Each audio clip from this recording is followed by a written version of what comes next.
বর্তমানে এটা একটা কমন ট্রেন্ডের মতো হয়ে যাচ্ছে। এসএসসি এবং এইচএসসি এর ব্যাচ ধরে কিছু গ্রুপ তৈরি হয়েছে প্রতি বছরের জন্যই মোটামুটি। যেমন ধরেন ১৯৯৮, ২০০০ বা ২০০২, ২০০৪ বা এরকম বিভিন্ন এরকম এসএসসি এইচএসসি এর ব্যাচগুলো। এবং ট্রেন্ডটা কি? ট্রেন্ডটা হচ্ছে পরকীয়ার ট্রেন্ড, বা ঠিক পরকীয়া না, একটু স্পেশাল ফ্রেন্ড ট্রেন্ড।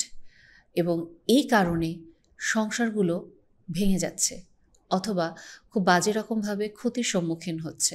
বাট এটা নিয়ে আমরা কেউ কোনো কথা বলি না। আমাদের চোখের সামনে এই জিনিসগুলো হচ্ছে। কিভাবে হয়? এটা তো একটা ইনোসেন্ট একটা ফ্রেন্ড গ্রুপ। এখানে ফ্রেন্ডরা মিলে মজা করে, কত নস্টালজিয়া, কত সুন্দর সুন্দর স্মৃতি, কত কিছু থাকে এখানে আমাদের।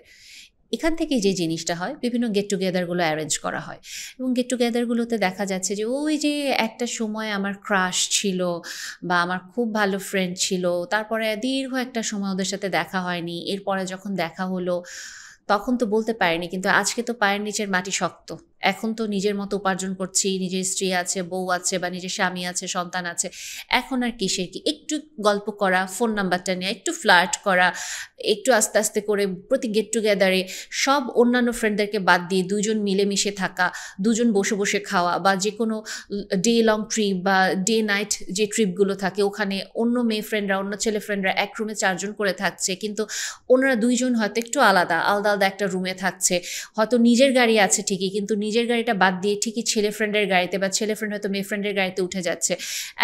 যখন তখন চ্যাটিং করা হচ্ছে, হাসাহাসি করা হচ্ছে, একটা স্পেশাল কেয়ার, আস্তে আস্তে করে ওই যে পুরনো না পাওয়া ভালোবাসা ওটা জাগ্রত হয়ে যায় এবং ওখান থেকে কখন যে একটা গভীর সম্পর্কে চলে যাচ্ছে এটাও জানা যায় না।